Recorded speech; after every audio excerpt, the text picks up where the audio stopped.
Good afternoon, everyone. My name is Jennifer Palanchuk. I'm the superintendent, and I think we're just about ready to begin. It looks like it's almost 1:30. I'd like to thank Kathy Moser, our assistant superintendent, as well as Chris Rule for joining us this afternoon. We know many of you have questions about the opening of schools, and we hope to be able to answer many of those questions on this webinar. We ask that during the webinar, if you have specific questions regarding anything that might be presented, if you could put that in the question and answer section. You have two boxes. One is comments and one is question and answer. That will help us to better field those questions. I'll present for about 20 to 30 minutes. Hopefully, as I'm doing this, I'll be able to move a little more swifter coming through to leave more time to be able to answer your questions. And anything that we don't have answered here, we will be developing an FAQ for parents too. So adding in those questions certainly helps, as many of you have already sent questions to me and other administrators. That's helped guide how we're developing communications coming back out from the district. So if you bear with me for just a second, I'm going to share my screen as we have a PowerPoint.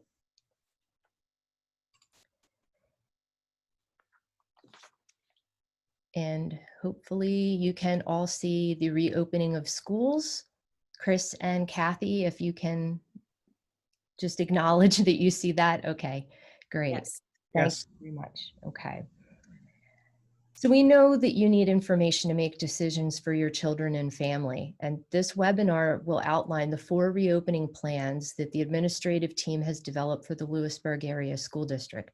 The team has used the guidelines provided by the Pennsylvania Departments of Education and Health, the CDC, local recommendations from health and safety experts, and the collaborative ideas for many educators and researchers in the region working in public schools and at Bucknell University as well.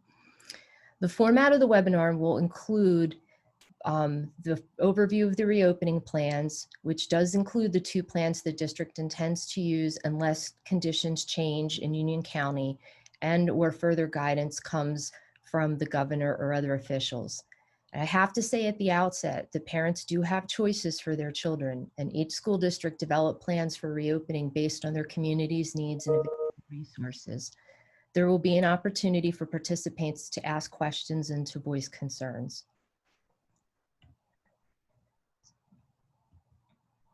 School leaders knew that they had to reopen schools at some point. However, the much needed guidance only became available in July. And that has been rather frustrating for many school leaders. And even when that guidance came out, there were still questions. And that made it very challenging for us. But we also know that we have to think about the students who are coming back into our schools and what their social and emotional needs are going to be. School ended for them abruptly, and they never had a chance to really bring their learning to resolution. They've missed their friends. They've just experienced a lot of the frustration, fear, loneliness, isolation that we as adults are experiencing as well. And where we can provide that place of calm and structure, reflect answers, give them information, all of those things we know will be very much a part of what we're teaching besides the actual curriculum, and giving space for kids to be able to just get back into some sense of normalcy for as much as we can do that under these current conditions. So questions about whether masks would be required were answered on July 1 by the health secretary's order that was later reinforced on July 16th and again on July 23rd with orders from the governor. This is just an example of how we have been eager to see what is actually required of schools to open so that we can think and develop plans about how that would be implemented. And we still anticipate that things may change. Additional guidance may come, revised guidance may come, And we have to be flexible with that. So our plan reflects what we plan to do as of today. Again, this could all change if the conditions with the virus do change. It Dr. really was, Walchuk, I'm sorry to interrupt. I think the slides are not advancing. Some oh, people are saying the slides aren't oh, okay. on the first slide. Ah, okay. Let me see what's going on here. Hold on. This worked the first time. I apologize. Let me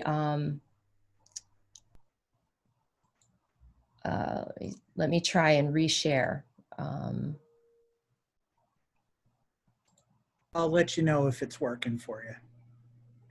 Okay. Do you see this format and agenda? Format and agenda, that's what we can see. Okay. Yep, that worked. Right. Give everyone a moment. I apologize for this. We're all learning how to get much better with technology these days. So this slide really shows the days in which the guidance came out.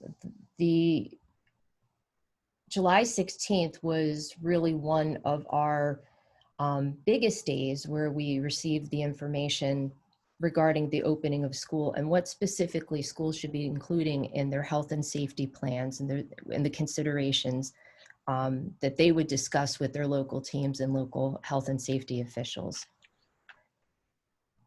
And we believe at this point we can be public with our plans. There are many requirements to reopen schools. These requirements are directly tied to state subsidies, and there are penalties if they're not followed. First, there's the health and safety plan, which must be board approved. Our draft health and safety plan was reviewed on July 22nd by a group of stakeholders within the district, as well as representatives from Union County Department of Health and Safety, Geisinger Medical Center, and Evangelical Hospital. We have a few things to revise and to add to it, but that's why it has not yet been made public, but it will soon be board approved. We also have to develop an emergency instructional time template. So the current PA code states that students have to attend school for 180 days for 900 instructional hours for elementary and 990 for secondary students. And only through an act of legislature can we be relieved of that. That did occur last spring with the passage of Act 13. And schools no longer had to stay within those limits, and the instructional hours could be more flexible. And we have heard concerns from the community, and please believe me that many communities echoed very similar concerns. We had to snap into online learning overnight. We certainly have had the time to put the professional development and planning into that should something like that occur. But right now, we were left with not understanding how to get around that if remote or a hybrid option was something that a district wanted to pursue for its community. We do have the guidance to be able to do that now, and it really wasn't until July 6th that the Department of Education was able to work around certain language within that statute to give us the flexibility that we need in this emergency circumstance. However, when we're verifying the number of hours and days that instruction is occurring, we are required to take attendance. The instruction has to be directed by a certified teacher, and all provisions of FAPE for our students with special education needs must be followed.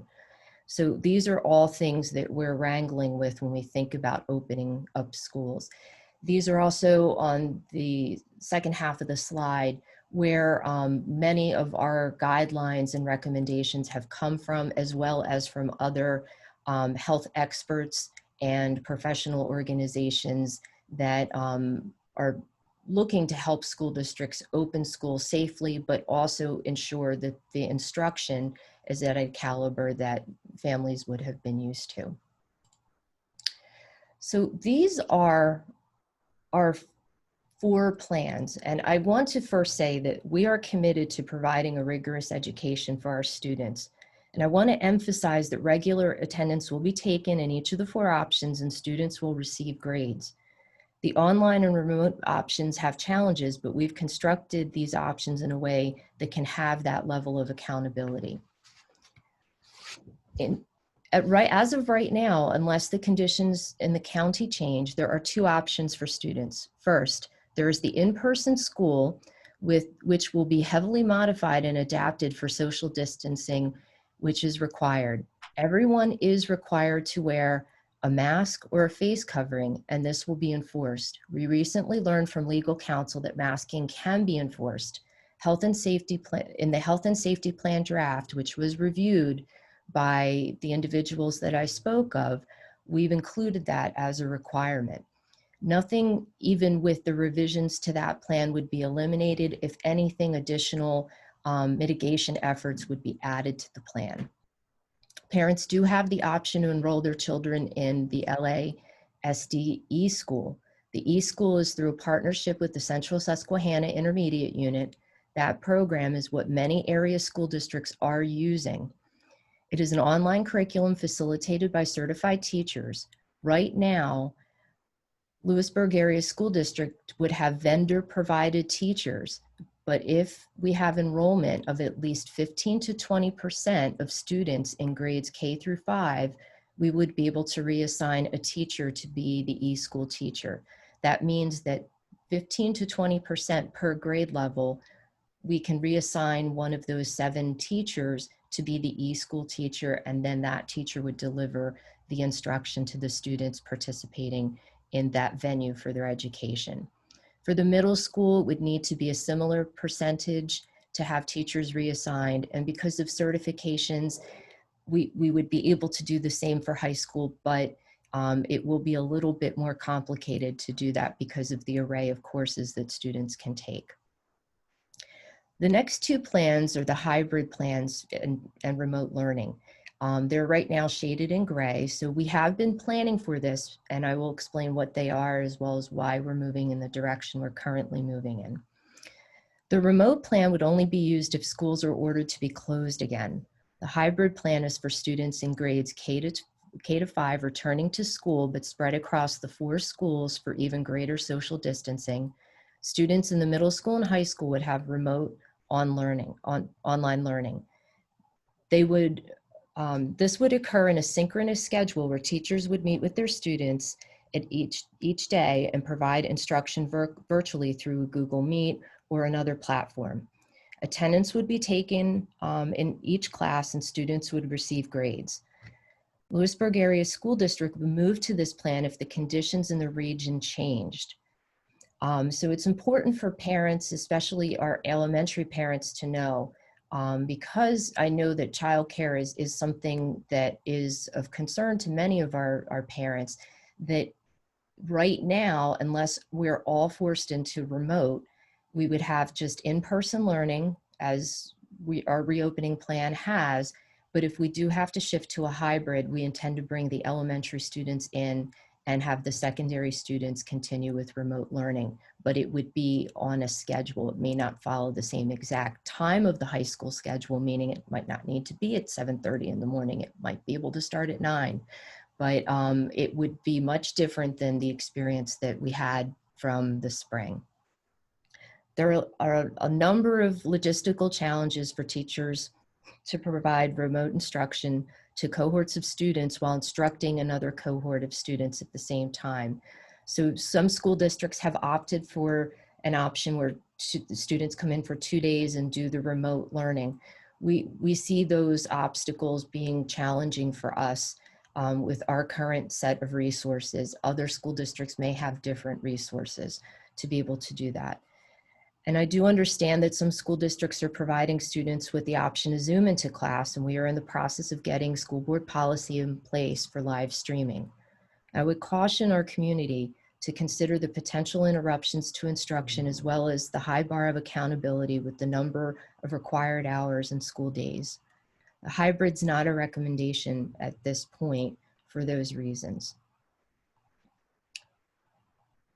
So a little bit more about what these options mean for parents. So if parents opt for the Lewisburg Area School District e-school, Students remain part of our school district, our active membership. They're just receiving their instruction virtually. Again, it would be through one of the teachers with the contracted vendor, but if we have enough students interested in that and enrolled, then we can shift to having one of our teachers become the teacher of record. And I'm sure our teachers would also augment that online curriculum for the students. They can still participate in extracurriculars and clubs and activities. They remain eligible for district services. They would receive a report card for elementary, but for high school students, a diploma from the Lewisburg Area School District. Certainly their instruction is coming from a certified teacher, and the parents would still receive all of the district communications. There are benefits to students being in our e-school as well from the operational lens of the school district that I've also listed here as well. And to provide you with some more information about other options that we know parents are exploring for their children. Cyber charters and even brick and mortar charters in private schools. Cyber charters would have to follow many of the same social distancing requirements and face coverings that public school districts would have to do. Cyber is simply that, cyber. Students do not report to a location for school. They receive their instruction at home virtually.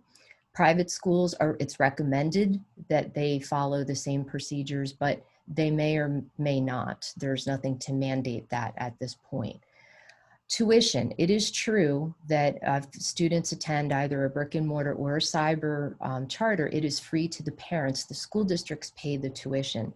The tuition can range anywhere from $15,000 to $25,000, $24,000, depending upon the grade level of the student and the needs the student may have.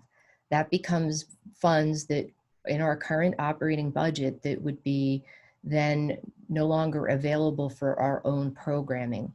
And that can have an impact on the overall budget of the school district.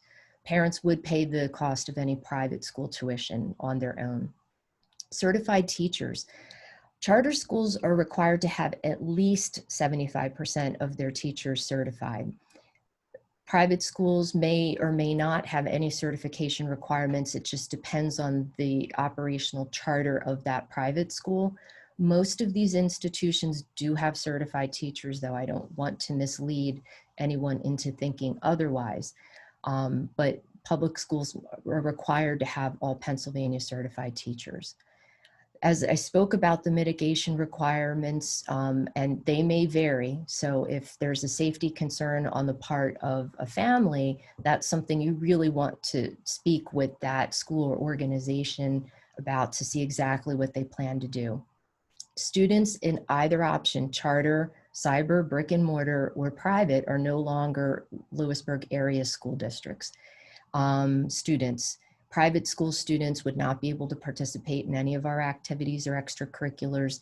There are limits to what our charter students are able to participate in. Homeschooling is another option that is out there, and I know that many parents have been exploring this as a possibility. Homeschooling has been around for a number of years. It's an actual program. This is where parents select to educate their children on their own.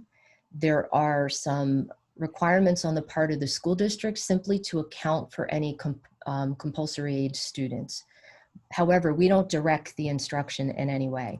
Parent would complete an application.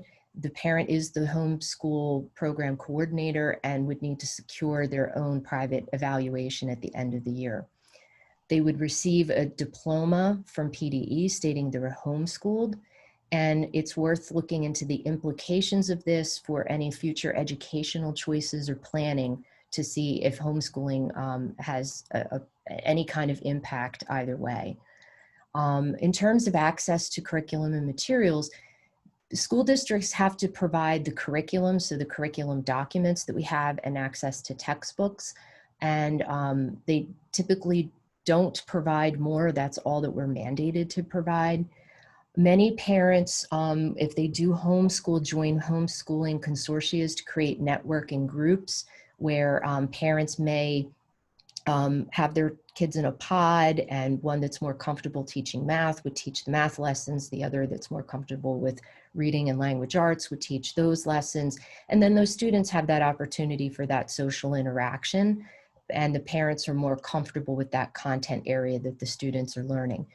That is, if we have enough people that are exploring that and are interested in this, the district can help provide some additional resources to be able to support that. We're not mandated to do that, but we certainly would look to do that. We know that these decisions are because of this circumstance, and the students may very well be returning to us, hopefully sooner than later.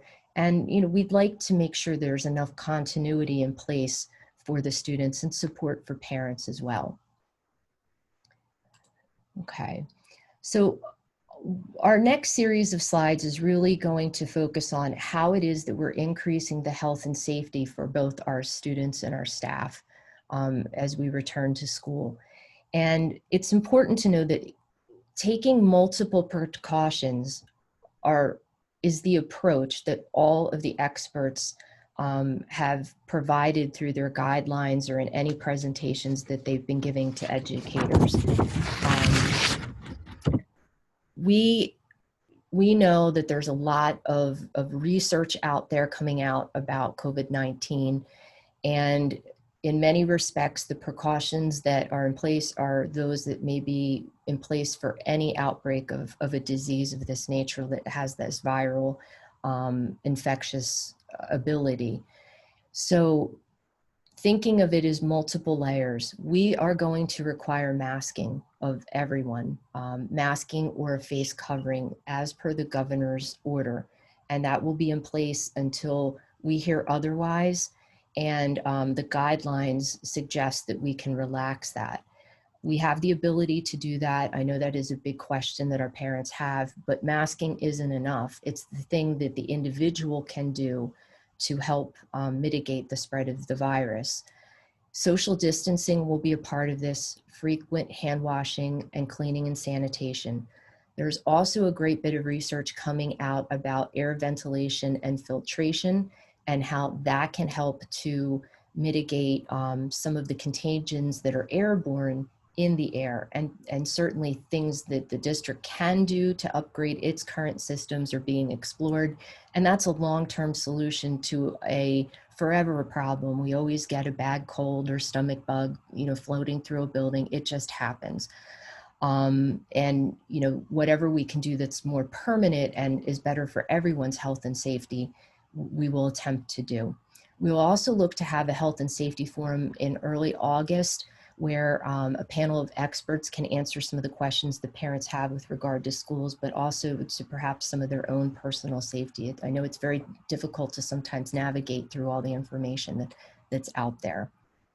I'm going to talk through, and I won't read everything on each of these slides, but what these efforts are, and these are memorialized within our health and safety plan. And schools, you'll see at some point through here, it'll be specific to the schools. They're working through the details of how this will look and how it will be implemented within the schools. So as I said, masks, face coverings are required by everyone. There are times that they can be removed per the guidelines, and that's when 6 feet of distance is between individuals when people are eating and drinking, seated at their desks or workstations, and that is with a definite 6 or more feet distance. We will plan to have designated masking or face covering breaks for students. Social distancing will occur everywhere, in hallways, cafeterias, auditoriums, large instruction spaces, gymnasiums. Most all school districts that have in-person instruction resuming have very similar mitigation strategies in place, because these are part of what we need to do to be able to safely reopen schools. We can look through here. We are looking at plexiglass or plastic desk shields that provide an added barrier. They in and of themselves don't protect, and a mask with that, if used, is again a better protective measure, particularly if 6 feet cannot always be maintained. We're going to have one-way hallways, assigned seating that will be marked. use of outdoor and alternative spaces for instruction, and reducing the cafeteria seating. So before students arrive at school, we're going to ask parents to do the health and safety screenings at home. And this is a questionnaire that's filled out to see if a student's symptomatic and to take their temperature. We are not retaking temperatures when students come in unless they become ill or they're arriving late to school, because then we'll treat them like they're within our visitor procedures that we would have to the school. And these guidelines will come out to parents. The biggest thing that we can ask parents to do is to keep their children home if they are not feeling well. Even if they have just one symptom, it's a sore throat, it doesn't necessarily mean it's COVID. It could be related to allergies or something else. But keeping the children home, because if they're not feeling well, their immune systems are not at 100% too, this is just better overall for everybody. The school nurse will take the temperature of any student who is feeling ill, as the school nurses always do, but also if they have any of these additional symptoms. And as I said, the students arriving late would go through that screening. We typically see this more with some of our secondary students who maybe just come in for a test and they're feeling poorly, but we'll screen them. And if they have all the symptoms or multiple symptoms and a high temperature, then we'll be calling the parents to come pick them up and not let them go into the school. The procedures for if a student becomes ill during the day, this is what the nurse will follow. If the student has COVID-like symptoms, the nurse will isolate and mask the student, contact the parent and guardian to have the student picked up, and recommend that the student be seen by their personal primary care physician. And then that physician would recommend from there what steps the parent may need to take. Students may not return to school unless they're fever-free and symptom-free for 72 hours. Now, an exception to this might be that if the student's feeling well enough and they have a note because they had something like a strep throat or a sinus infection, we know that's why the temperature was the temperature and the throat felt as it did, but the student's receiving antibiotics and is feeling better. And again, that will permit. We are going to have to take a look at our attendance policies to allow for this flexibility. We recognize that sometimes kids just get a temperature for no specific reason and don't develop any other symptoms, but we just don't know that. So we would ask for them to stay home. This will be the same procedures for our staff. So if there's a positive or suspected positive case of COVID-19, Ms. Moser and I are the two people designated in the district to contact the Union County Department of Public Safety. We would report the information to those officials. They then conduct the contact tracing notifications and quarantine recommendations. That is not done at the district level, and that's actually part of PDE's guidelines for us as well. Those individuals have an expertise in how to do this. They have done this certainly with other diseases or needs that might have occurred within a community, and they have the resources and capacity to do that. Any communication with the community would be done in consultation with the Department of Public Safety as well as our district solicitor. It's important to state that all individuals are protected under HIPAA, which is a federal law. So we cannot disclose personally identifiable information, and especially health-related information, to the community. There are some times that I know the parents may want to know that. I just want to caution parents to the fact that if students are staying home or they became ill in school, it may not necessarily mean it's COVID. It just might be the normal type of illnesses that people experience. And out of abundance of caution, we may have more people staying home longer than we would in other circumstances. So when they do contact tracing, it doesn't mean that everybody gets quarantined necessarily. It depends on the length of the potential exposure, the mitigation techniques that are used, and any display of symptoms. They would recommend the quarantining. That wouldn't be something that comes from the district. Quarantine is a period which the individual self-isolates to see if that person's developing symptoms. If the person doesn't develop symptoms, they may or may not be positive. They would be tested, but all of that would also be taken care of within the Department of Health and Safety. And again, just remember that there are many illnesses that are out there. The best steps that we can take are multiple mitigation strategies, as well as just staying home when one isn't feeling well.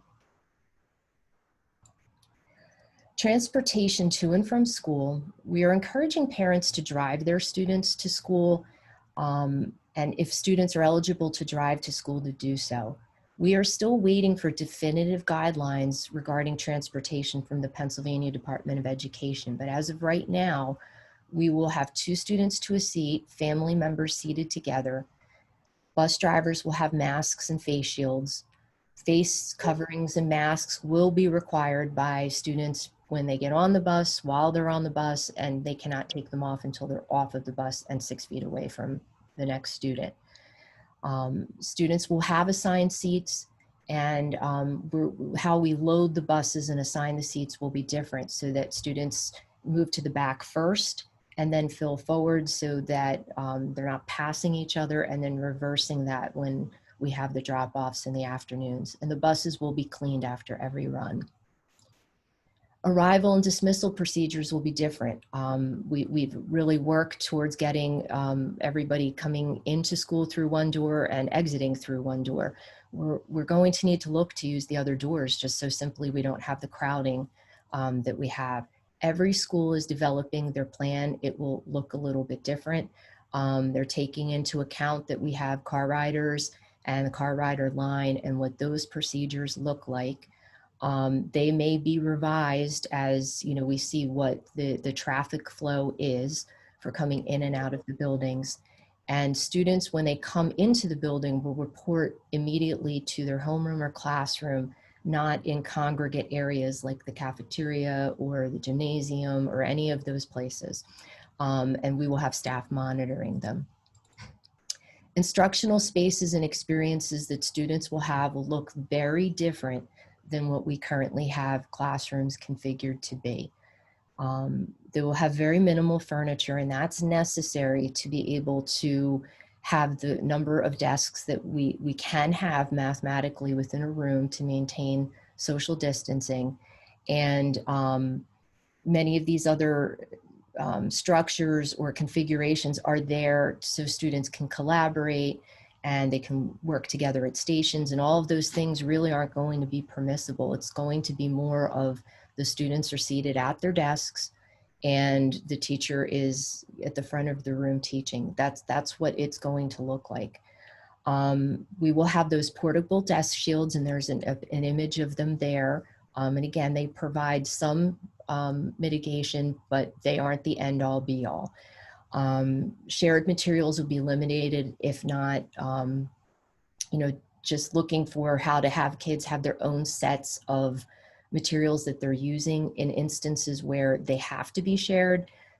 Hand washing beforehand, hand washing after, but as much as we can limit that, we will.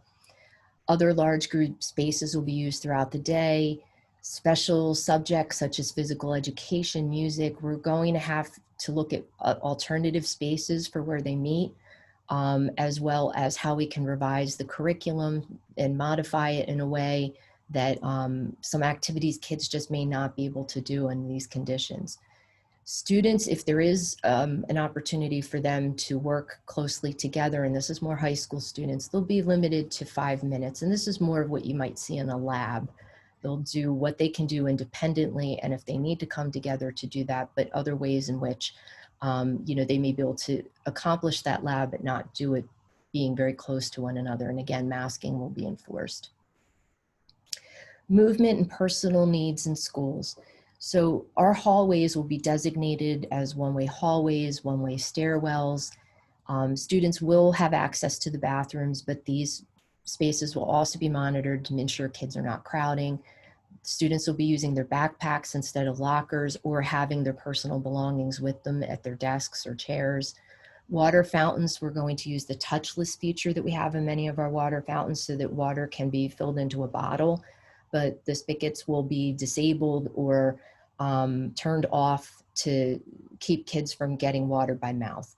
If they have to be used, the water would be put into a water bottle and be monitored by one of our staff members. Visits to the nurse's office will also be limited to sick visits. Health screenings will be deferred.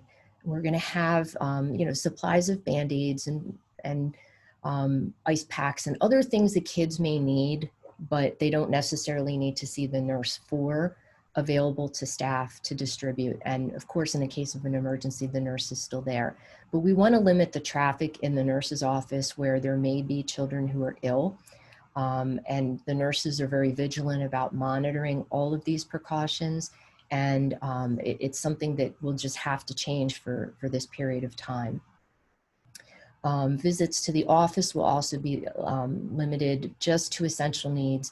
And even when students are making that phone call home, they have a cell phone, will permit them in the presence of staff to use it to, of course, make sure it's not being abused. If they don't, then of course they will be able to use the phone. But we're even thinking about how often, that's so close to the mouth and, ensuring it's sanitized afterwards for anyone else who may use it.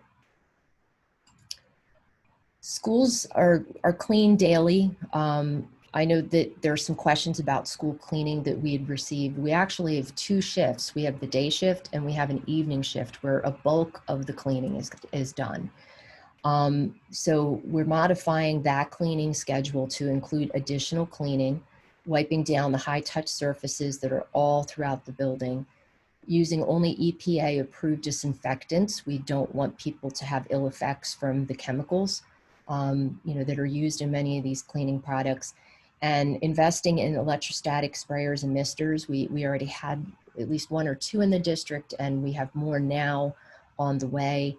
This is a quick way to disinfect a room, particularly a bathroom, with the spray mist that then settles, and it's proven to be highly effective with this kind of cleaning that we're looking at.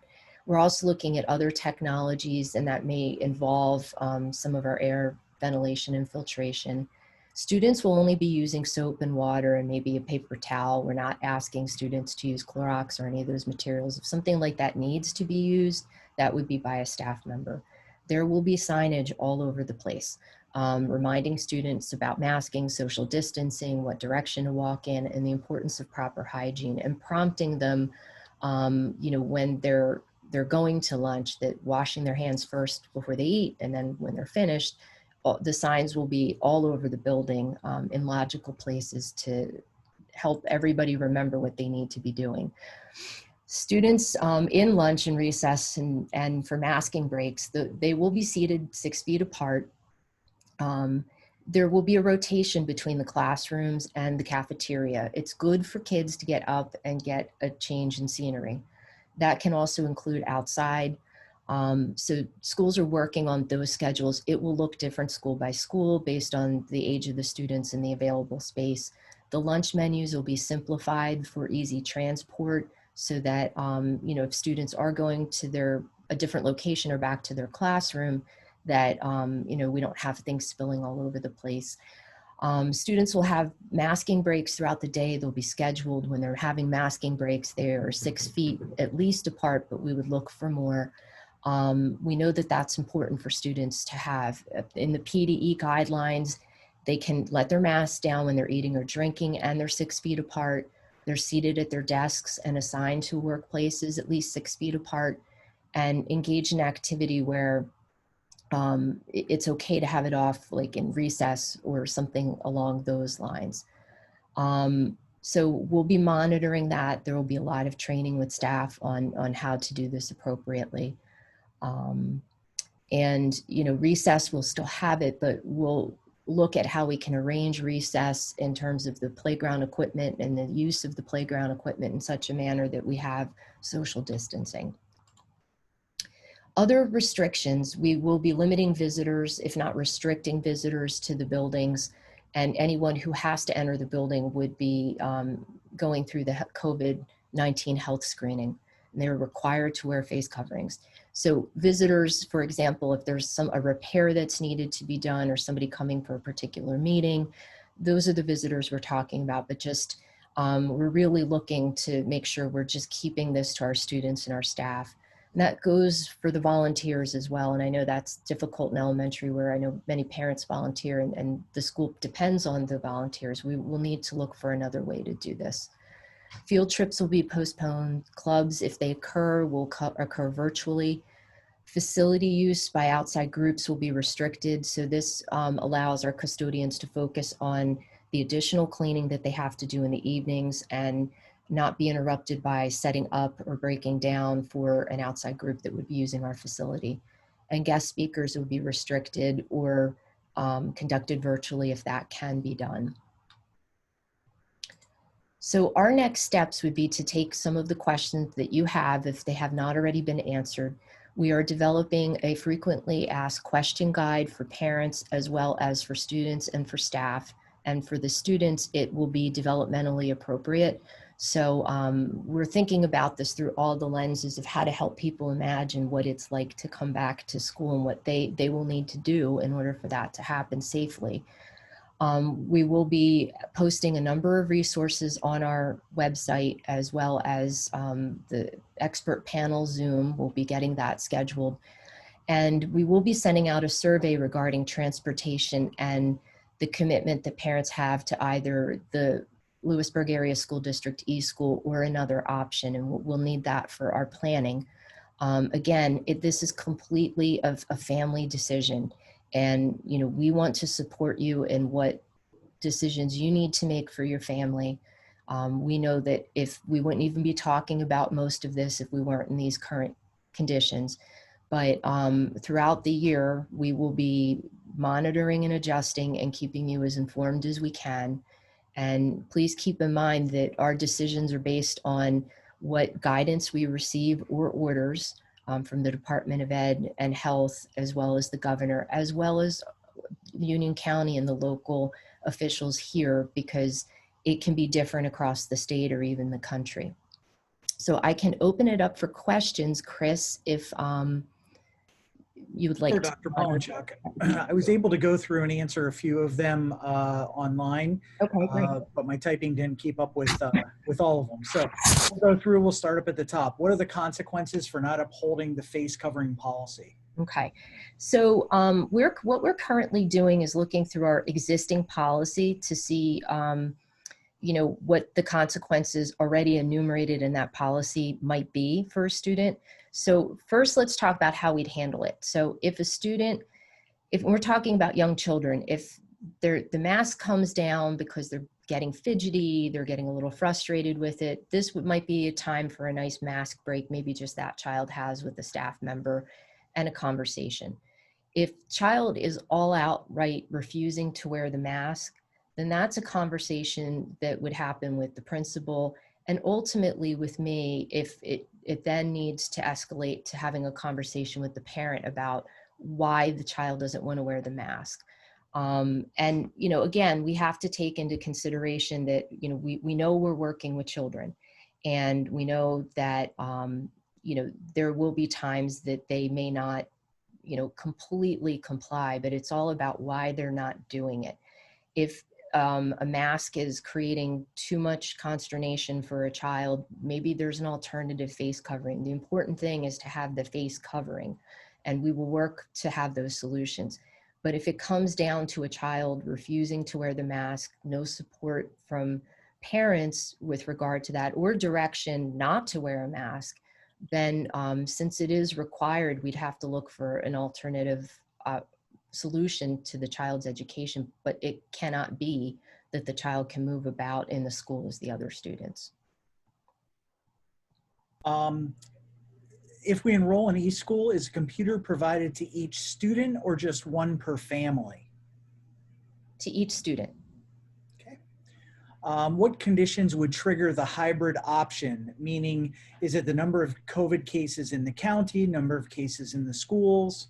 That's actually a very good question. So with the guidance that we received in mid-July, the governor is saying, or the Department of Education is saying, that it's possible that schools may be ordered to change from their current plans, or even ordered to close down and go to remote instruction regionally.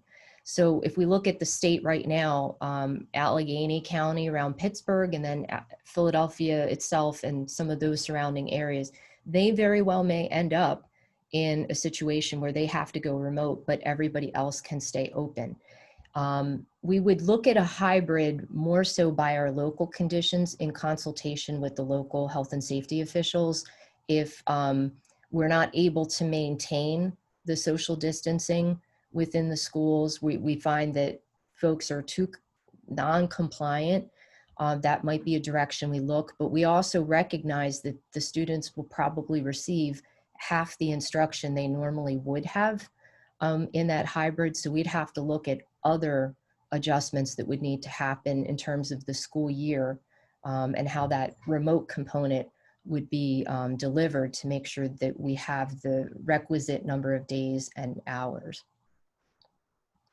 The next question talks about eSchool as well, recognizing that the eSchool curriculum is different from the district's curriculum, and how difficult would it be for a student to transition back to in-person schooling mid-year should a vaccine become available? Is the material covered at least similar enough that a student won't miss out on material or have to do duplicate work when completed? Yeah, it's aligned to the standards. So all our curriculum is aligned to the standards. The eSchool curriculum is aligned to the standards. The best way that I could give an example is whether or not they would read Tales of a Fourth Grade Nothing in fourth grade with the eSchool, maybe not.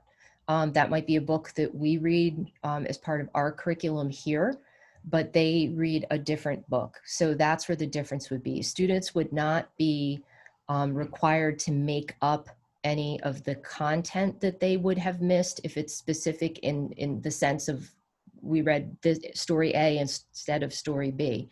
Because all the assessments are aligned to the standards, it doesn't really matter what content per se students are learning.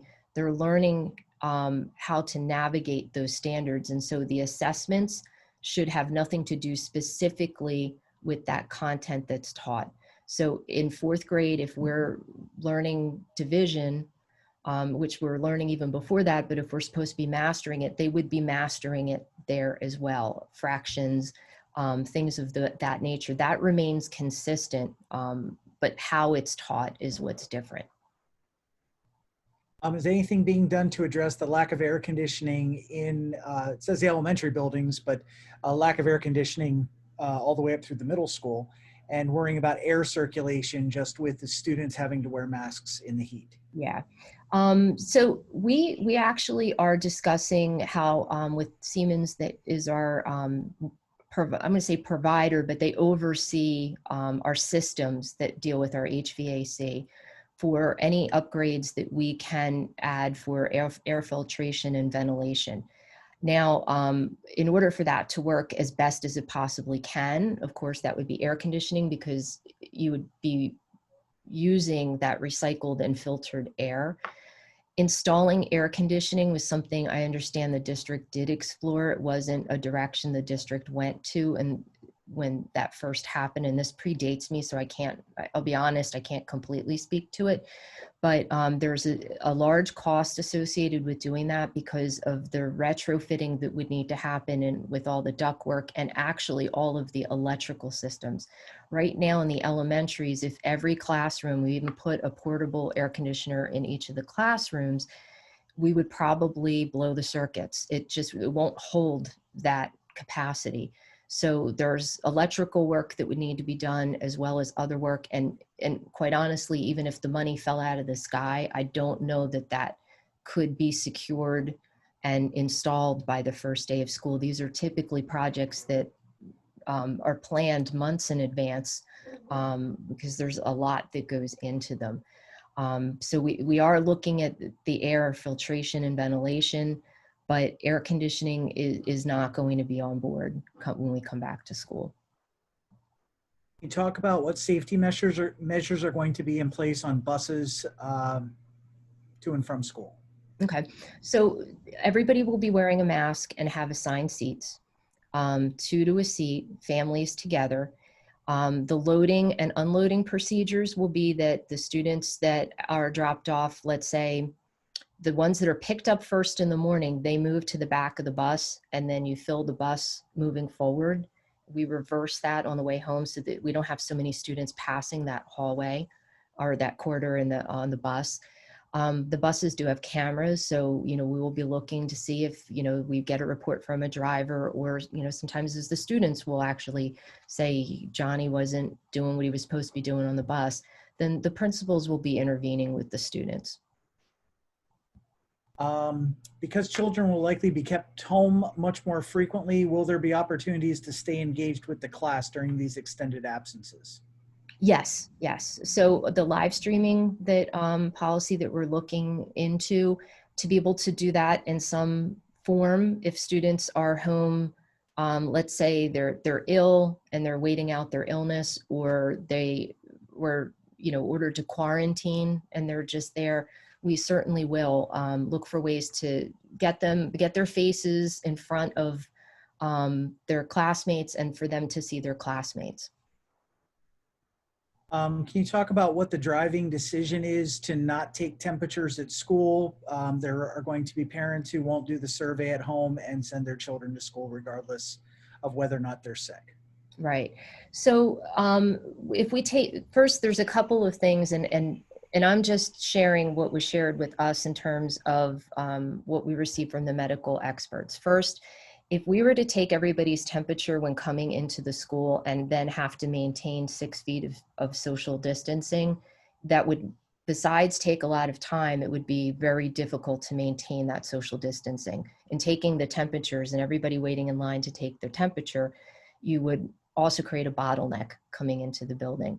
The other is that if temperatures are just one indicator, one could have a temperature for a number of different reasons. It doesn't necessarily mean that the child has COVID. Somebody could also be positive and feeling ill otherwise and not have a temperature. So there's a lot of I'm going to say the jury's out on temperature being the singular thing that determines whether or not someone is safe and healthy. It's a combination of the symptoms. And we recognize that there are parents who, and I've done it too as a parent, here, have some Tylenol, you'll feel better, because maybe a cold is coming on, and by the end of the day or midway through the day, I would be getting the phone call. You just don't know how something develops. And in those instances, if students come to school and they're feeling ill, we're isolating the student and calling the parents to come pick the student up. If we want schools to reopen, we really need our parents to help us with this, and they know their children best. And little kids have a very hard time masking the fact that they're not feeling well. So we want to give you the flexibility of knowing that we're going to look at how we do attendance in a manner that allows you to keep the child home without feeling that 10 days, now I need a doctor's note. We're looking, because again, there's law that governs that, so how we can kind of get around and through that to be able to do it. But and it's important for everybody to do their part in order for this to work. This parent's wondering about what the school can do to help ease children's fears. She said her daughter is afraid of getting sick and worried about coming back to school. And they've talked to her about this, but wondering what we plan to do to help kids work through these feelings. So this is something certainly, and Ms. Moser can speak to this a little bit more. Our teachers have certainly expressed that they recognize the kids are going to be afraid. They see things on TV, they hear what their parents, would maybe be talking about. It looks different when you go to a store than it ever did. And how to explain this in a developmentally appropriate way. Our counselors and nurses certainly have been staying abreast of what the recommendations are coming from their different organizations to be able to ease and allay some of the children's concerns. We can look to doing something that a video or resources that are already developed to be able to send those to parents and post them so that they can share them with their children. And you know, it's a case by case basis. We know that the concerns on the part of our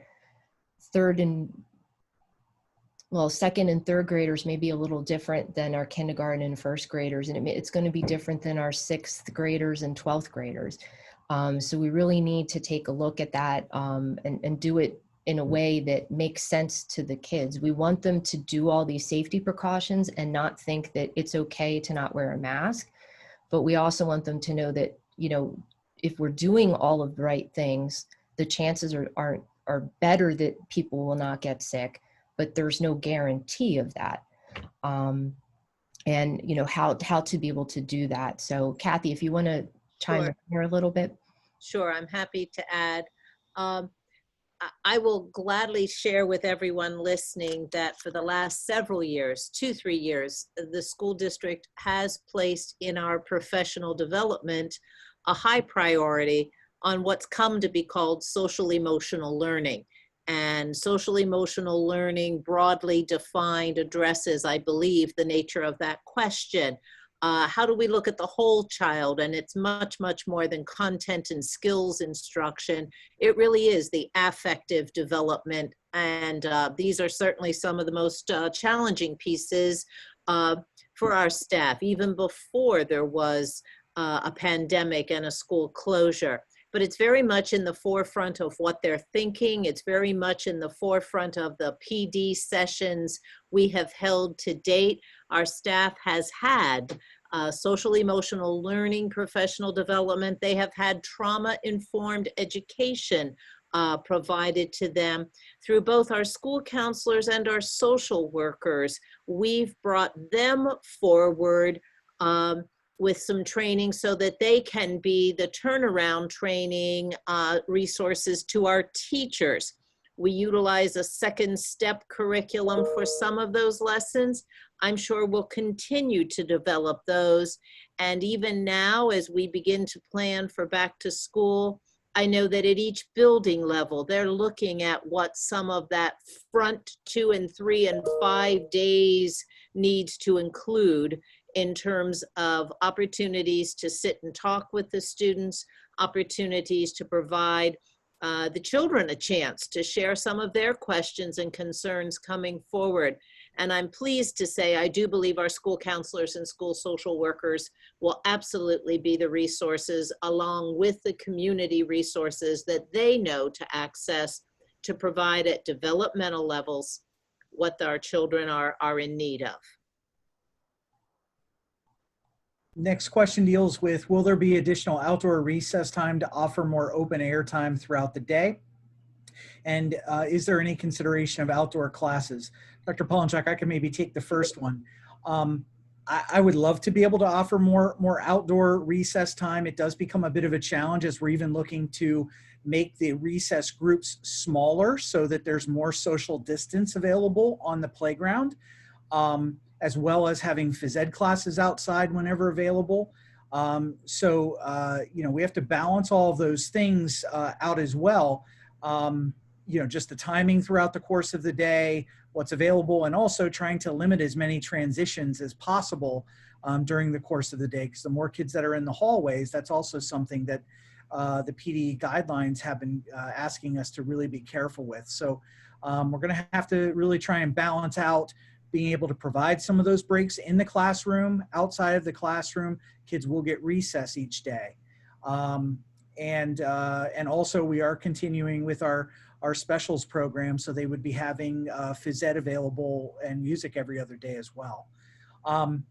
Dr. Polinchuk, you might want to talk about the outdoor classrooms. You kind of touched on this at our first meeting. We're looking at how to use more of the space that's outside, and that would be happening on a rotating basis. It would depend really school by school based on the amount of space that is available to use, as well as, you know, we always have to remember too, we have to keep the kids safe. So we have to make sure, especially with the young ones, that they aren't wandering off or that nobody is approaching them. All of those same concerns that, you know, we've always had are still here. And, you know, where we can do masking breaks, even if it's that classroom or, you know, on opposite ends of the building, different classrooms are going outside and they can have their masking break out there, maintaining their space. You know, they get the fresh air, they're outside. It's just trying to orchestrate all of this. And I think that's what Mr. Rule was getting to in this, in a way that we don't end up with a number of kids all then into the hallway. Will that take away from instructional time a little bit? Sure, it will. But at the same time, it's the break that the kids need so that they can be present for the learning. And it's just a good, healthy practice. So, you know, we're looking for ways to be able to do that. The next question asks, wondering if classes will be in bubbles or pods as we've seen in other countries. So if our classrooms, the students are assigned to that classroom teacher, so they would be with that classroom teacher and no other students, really, with the exception of if there's any shared time for the lunch recess. So that would be maintained. And that speaks to the guidelines talking about cohorts of students, which is really easy in elementary because generally speaking, the only variable might be their specials teacher. Or a counselor or somebody else who may come into the classroom. So we're pretty set up to be able to do that. You've talked a little bit about a hybrid program and at least what might trigger some decisions in terms of the numbers. They're asking how would that transition work from full reopening to a hybrid? Right. So if we find out that we need to move to a hybrid plan on a Friday afternoon, which is, and I say that tongue in cheek because that's how we found out that we were closing schools at 3:15 on a Friday afternoon. What we did in my former district and many districts did, there would be an announcement that we would take that Monday as a professional development day for our teachers. Students would not be in. Those plans would be developed in terms of the organizational structure in such a manner that we could activate it. It's just more about now, how do we reinform our staff about, okay, well, this will be your cohort of students on the A days and this will be the B days, but working through how to navigate the remote learning and what will need to happen, that we're going to continue to build.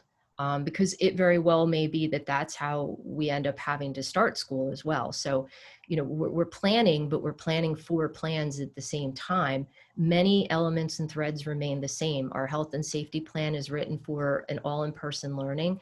That requires the most mitigation strategies. None of them would really be relaxed if we went to a hybrid.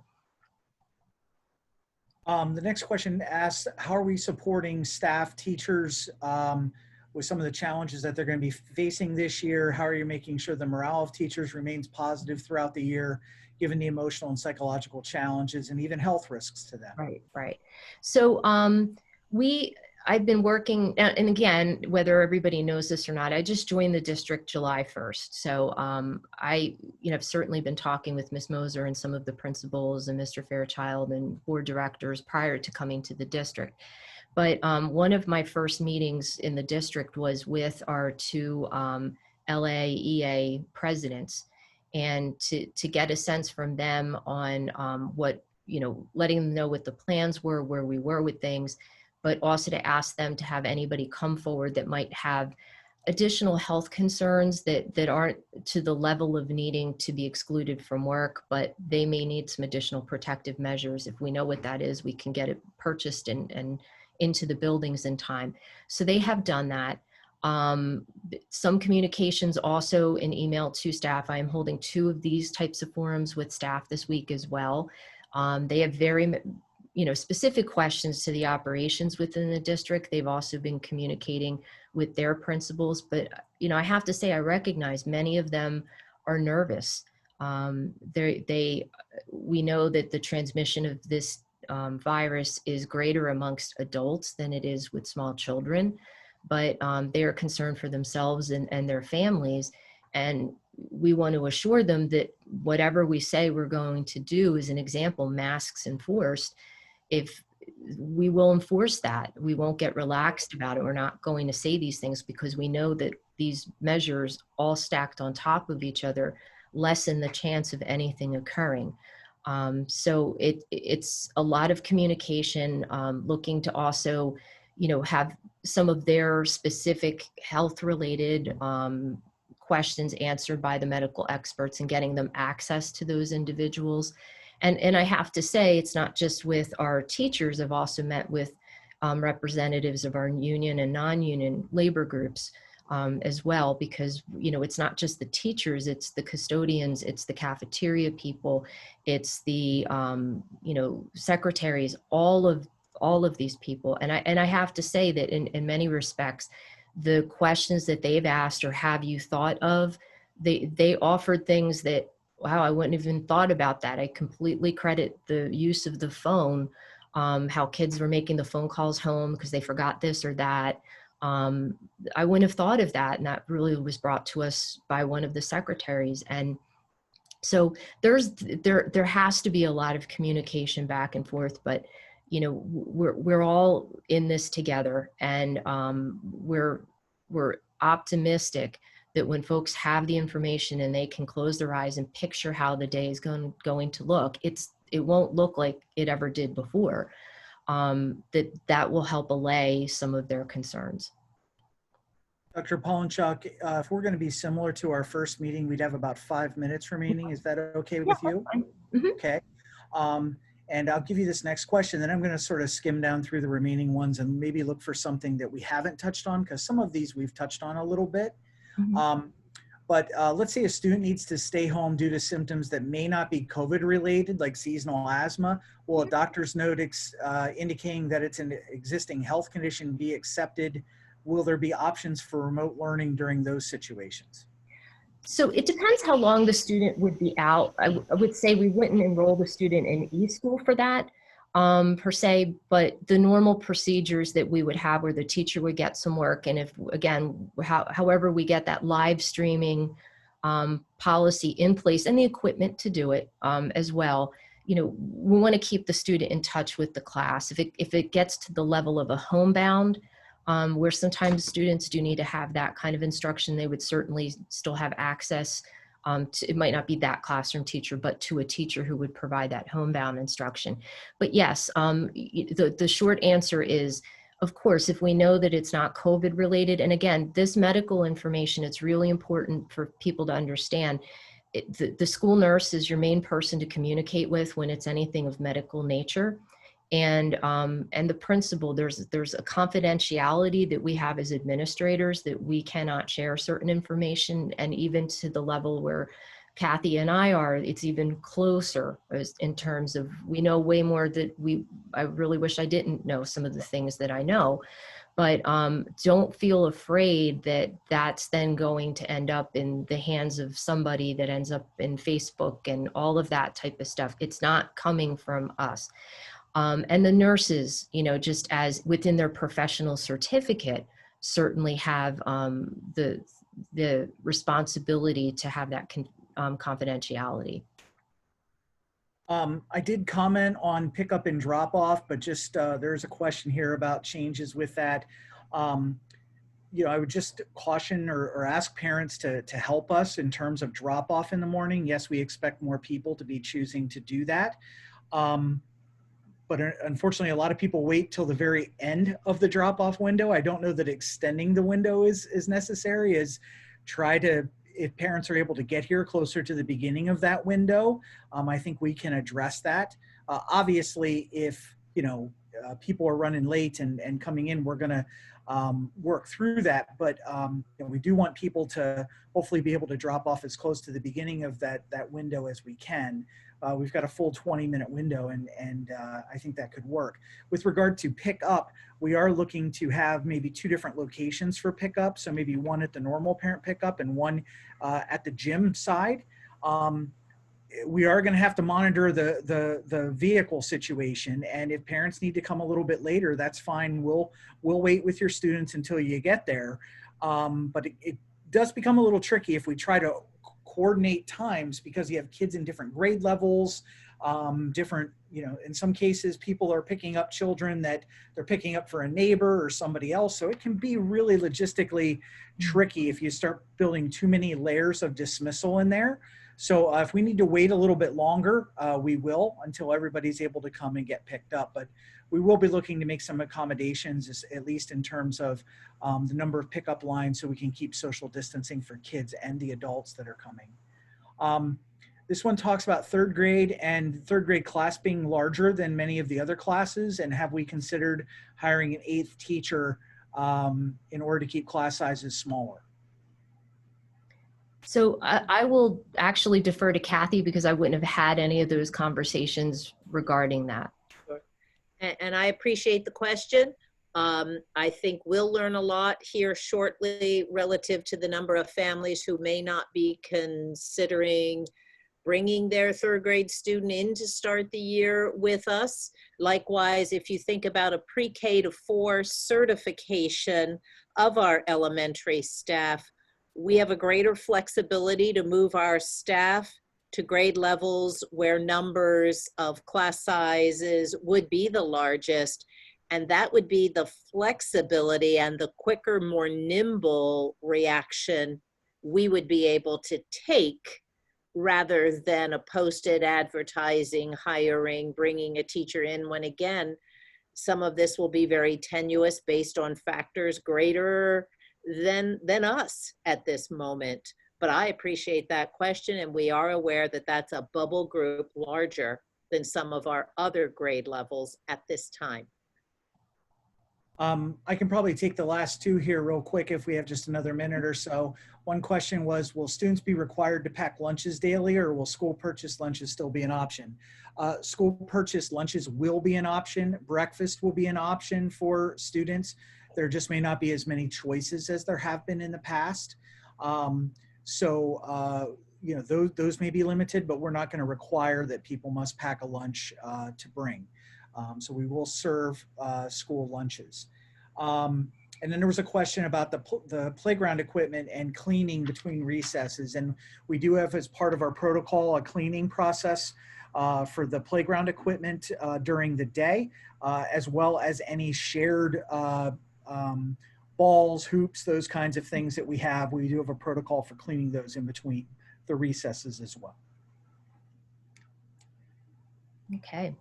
Well, I want to thank everybody for their time.